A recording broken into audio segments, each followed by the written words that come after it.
यहेजकेल भविष्यवक्ता की पुस्तक अध्याय 16। यहेजकेल भविष्यवक्ता की पुस्तक अध्याय 16। फिर यहोवा का यह वचन मेरे पास पहुंचा, हे मनुष्य के संतान, यरूशलेम को उसके सब घृणित काम जता दे और उससे कह, हे यरूशलेम, प्रभु यहोवा तुझसे यो कहता है, तेरा जन्म और तेरी उत्पत्ति कनानियों के देश से हुई। तेरा पिता जो एमोरी और तेरी माता हित्तिन थी। और तेरा जन्म ऐसे हुआ कि जिस दिन तू जन्मी उस दिन न तेरा नाल न तू शुद्ध होने के लिए धोई गई, न तेरे कुछ लोन मला गया और न तू कुछ कपड़ों में लपेटी गई। किसी की दया दृष्टि तुझ पर नहीं हुई कि इन कामों में से तेरे लिए एक भी काम किया जाता, वरन अपने जन्म के दिन तू घृणित होने के कारण खुले मैदान में फेंक दी गई थी। और जब मैं तेरे पास से होकर निकला और तुझे लोहू से लौटते हुए देखा, तब मैंने तुझसे कहा, हे लोहू में लौटती हुई जीवित रह। हाँ, तुझी से मैंने कहा, हे लोहू में लौटती हुई जीवित रह, कि मैंने तुझे खेत के बिरुले की नाई बढ़ाया और तू बढ़ते बढ़ते बड़ी हो गई और अति सुंदर हो गई। तेरी छातियां सुडौल हुई और तेरे बाल बढ़े, तो भी तू नंगी थी। मैंने फिर तेरे पास से होकर जाते हुए तुझे देखा और अब तू पूरी स्त्री हो गई थी। सो मैंने तुझे अपना वस्त्र उढ़ाकर तेरा तन ढांप दिया और सौगंध खाकर तुझसे वाचा बांधी और तू मेरी हो गई। प्रभु यहोवा की यही वाणी है। तब मैंने तुझे जल से नहलाकर तुझ पर से लोहू धो दिया और तेरी देह पर तेल मला। फिर मैंने तुझे बूटेदार वस्त्र और सुइयों के चमड़े की जूतियां पहनाई और तेरी कमर में सूक्ष्म सन बांधा और तुझे रेशमी कपड़ा ओढ़ाया। तब मैंने तेरा श्रृंगार किया और तेरे हाथों में चूड़ियां और गले में तोड़ा पहनाया। फिर मैंने तेरी नाक में नथ और तेरे कानों में बालियां पहनाई और तेरे सिर पर शोभायमान मुकुट धरा। तेरे आभूषण सोने चांदी के और तेरे वस्त्र सूक्ष्म सन रेशम और बूटेदार कपड़े के बने।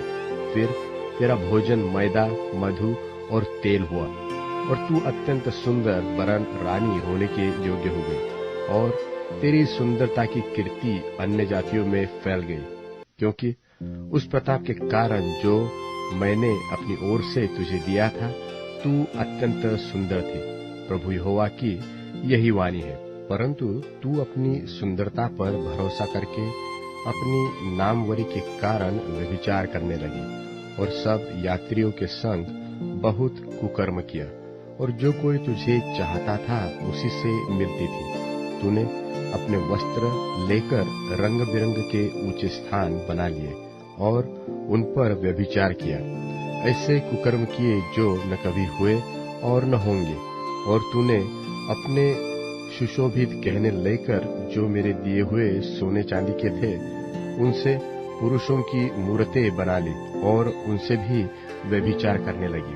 और अपने बूटेदार वस्त्र लेकर उनको पहनाए और मेरा तेल और मेरा धूप उनके सामने चढ़ाए। और जो भोजन मैंने तुझे दिया था, अर्थात जो मैदा तेल और मधु मैं तुझे खिलाता था, वह सब तूने उनके सामने सुखदायक सुगंध करके रखा। प्रभु यहोवा की यही वाणी है कि यो ही हुआ। फिर तूने अपने पुत्र पुत्रियां लेकर जिन्हें तूने मेरे लिए जन्म दिया, उन मूर्तों को नैवेद्य करके चढ़ाया।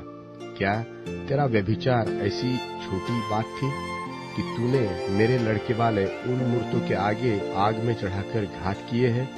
और तूने अपने सब घृणित कामों में और व्यभिचार करते हुए अपने बचपन के दिनों की कभी सुधि न ली, जबकि तू नंगी अपने लोहू में लौटती थी। और तेरी उस सारी बुराई के पीछे क्या हुआ? प्रभु यहोवा की यह वाणी है, हाय तुझ पर हाय, कि तूने एक गुम्मट बनवा लिया और हर एक चौक में एक ऊंचा स्थान बनवा लिया और एक एक सड़क के सिरे पर भी तूने अपना ऊंचा स्थान बनवाकर अपनी सुंदरता घृणित करा दी और हर एक यात्री को कुकर्म के लिए बुलाकर महाव्यभिचारिणी हो गई। तूने अपने पड़ोसी मिस्र लोगों से भी जो मोटे ताजे हैं व्यभिचार किया और मुझे क्रोध दिलाने के लिए अपना व्यभिचार बढ़ाती गई। इस कारण मैंने अपना हाथ तेरे विरुद्ध बढ़ाकर तेरा प्रतिदिन का खाना घटा दिया और तेरी बैरिन पलिश्ती स्त्रियां जो तेरे महापाप की चाल से लजाती है उनकी इच्छा पर मैंने तुझे छोड़ दिया है। फिर भी तेरी तृष्णा न बुझी, इसलिए तूने अश्शूरी लोगों से भी व्यभिचार किया और उनसे व्यभिचार करने पर भी तेरी तृष्णा न बुझी। फिर तू लेन देन के देश में व्यभिचार करते करते कसदियों के देश तक पहुंची और वहां भी तेरी तृप्ति न बुझी। प्रभु यहोवा की यह वाणी है कि तेरा हृदय कैसा चंचल है कि तू ये सब काम करती है जो निर्लज्ज वेश्या ही के काम है।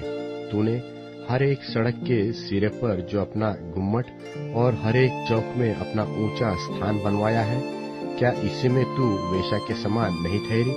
क्योंकि तू ऐसी कमाई पर हंसती है। तू व्यभिचारिणी पत्नी है। तू पराये पुरुषों को अपने पति की संगति ग्रहण करती है। सब वेश्याओं को तो रुपया मिलता है, परंतु तूने अपने सब मित्रों को स्वयं रुपये देकर और उनको लालच दिखाकर बुलाया है कि वे चारों ओर से आकर तुझसे व्यभिचार करें। इस प्रकार तेरा व्यभिचार और व्यभिचारियों से उल्टा है। तेरे पीछे कोई व्यभिचारी नहीं चलता और तू किसी से दाम लेती नहीं, वरन तू ही देती है। इस कारण तू उल्टी ठहरी। इस कारण हे वेश्या, यहोवा का वचन सुन। प्रभु यहोवा यो कहता है कि तूने जो व्यभिचार में अति निर्लज्ज होकर अपनी देह अपने मित्रों को दिखाई और अपनी मूर्तों से घृणित काम किए और अपने लड़के वालों का लोहू बहाकर उन्हें बलि चढ़ाया है, इस कारण देख, मैं तेरे सब मित्रों को जो तेरे प्रेमी हैं और जितनों ने तुझसे प्रीति लगाई और जितनों से तूने बैर रखा, उन सबों को चारों ओर से तेरे विरुद्ध इकट्ठा करके उनको तेरी देह नंगी करके दिखाऊंगा और वे तेरा तन देखेंगे। तब मैं तुझको ऐसा दंड दूंगा जैसा व्यभिचारिणियों और लोहू बहाने वाली स्त्रियों को दिया जाता है, और क्रोध और जलन के साथ तेरा लोहू बहाऊंगा। इस रीति मैं तुझे उनके वश में कर दूंगा और वे तेरे गुम्मटों को ढा देंगे और तेरे ऊंचे स्थानों को तोड़ देंगे। वे तेरे वस्त्र बरब्बस उतारेंगे और तेरे सुंदर गहने छीन लेंगे और तुझे नंगा करके छोड़ देंगे। तब तेरे विरुद्ध एक सभा इकट्ठी करके वे तुझको पत्थरवाह करेंगे और अपनी कटारों से वार पार छेदेंगे। तब वे आग लगाकर तेरे घरों को जला देंगे और तुझे बहुत सी स्त्रियों के देखते दंड देंगे और मैं तेरा व्यभिचार बंद कर दूंगा और तू फिर छिनाल के लिए दाम न देगी। और जब मैं तुझ पर पूरी जलजलाहट प्रकट कर चुकूंगा, तब तुझ पर और न जलूंगा, वरन शांत हो जाऊंगा और फिर न रिसियाऊंगा। तूने जो अपने बचपन के दिन स्मरण नहीं रखे, वरन इन सब बातों के द्वारा मुझे चिढ़ाया, इस कारण मैं तेरा चाल चलन तेरे सिर पर डालूंगा और तू अपने सब पिछले घृणित कामों से और अधिक महापाप न करेगी। प्रभु यहोवा की यही वाणी है। देख, सब कहावत कहने वाले तेरे विषय यह कहावत कहेंगे कि जैसी माँ वैसी पुत्री। तेरी माँ जो अपने पति और लड़के वालों से घृणा करती थी, तू भी ठीक उसकी पुत्री ठहरी, और तेरी बहनें जो अपने अपने पति और लड़के वालों से घृणा करती थी, तू भी ठीक उनकी बहन निकली। तेरी माता हित्तिन और पिता एमोरी था। तेरी बड़ी बहन शोमरोन है, जो अपनी पुत्रियों समेत तेरी बाई ओर रहती है, और तेरी छोटी बहन जो तेरी दाहिनी ओर रहती है, वह पुत्रियों समेत सदोम है। तू उनकी सी चाल नहीं चली और न उनके से घृणित कामों से ही संतुष्ट हुई। यह तो बहुत ही छोटी बात ठहरती, परंतु तेरा सारा चाल चलन उनसे भी अधिक बिगड़ गया। प्रभु यहोवा की यह वाणी है, मेरे जीवन की सौगंध, तेरी बहन सदोम ने अपनी पुत्रियों समेत तेरे और तेरी पुत्रियों के समान काम नहीं किए। देख, तेरी बहन सदोम का अधर्म यह था कि वह अपनी पुत्रियों सहित घमंड करती, पेट भर भर के खाती और सुख चैन से रहती थी और दीन दरिद्र को न संभालती थी। सो वह गर्व करके मेरे सामने घृणित काम करने लगी और यह देखकर मैंने उन्हें दूर कर दिया। फिर शोमरोन ने तेरे पापों के आधे भी पाप नहीं किए। तूने तो उससे बढ़कर घृणित काम किए और अपने घोर घृणित कामों के द्वारा अपनी बहन को जीत लिया। सो तूने जो अपनी बहनों का न्याय किया, इस कारण लज्जित हो, क्योंकि तूने उनसे बढ़कर घृणित पाप किया है। इस कारण वे तुझसे कम दोषी ठहरी। सो तो इस बात से लज्जा कर और लजाती रह, क्योंकि तूने अपनी बहनों को कम दोषी ठहराया है। जब मैं उनको अर्थात पुत्रियों सहित सदोम और शोमरोन को बंधुआई से फेर लाऊंगा, तब उनके बीच ही तेरे बंधुओं को भी फेर लाऊंगा, जिससे तू लजाती रहे और अपने सब कामों को देखकर लजाए, क्योंकि तू उनकी शांति ही का कारण हुई है।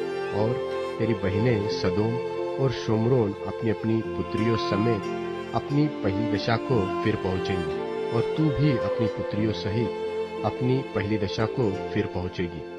जब तक तेरी बुराई प्रकट न हुई थी, अर्थात जिस समय तक तू आसपास के लोगों समेत अरामी और पलिश्ती स्त्रियों की, जो अब चारों ओर से तुझे तुच्छ जानती है, नामधराई करती थी, उन अपने घमंड के दिनों में तो तू अपनी बहन सदोम का नाम भी न लेती थी।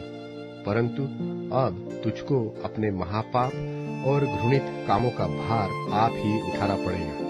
यहोवा की यह वाणी है, प्रभु यहोवा यह कहता है, मैं तेरे साथ ऐसा ही बर्ताव करूंगा जैसा तूने किया है, क्योंकि तूने तो वाचा तोड़कर शपथ तुच्छ जानी। तो भी मैं तेरे बचपन के दिनों की अपनी वाचा स्मरण करूंगा और तेरे साथ सदा की वाचा बांधूंगा। और जब तू अपनी बहनों अर्थात अपनी बड़ी और छोटी बहनों को ग्रहण करे, तब तू अपना चाल चलन स्मरण करके लज्जित होगी और मैं उन्हें तेरी पुत्रियां ठहराऊंगा। परंतु यह तेरी वाचा के अनुसार न करूंगा। मैं तेरे साथ अपनी वाचा स्थिर करूंगा और तब तू जान लेगी कि मैं यहोवा हूँ, जिससे तू स्मरण करके लज्जित हो और लज्जा के मारे फिर कभी मुंह न खोले। यह उस समय होगा जब मैं तेरे सब कामों को ढांपूंगा। प्रभु यहोवा की यही वाणी है।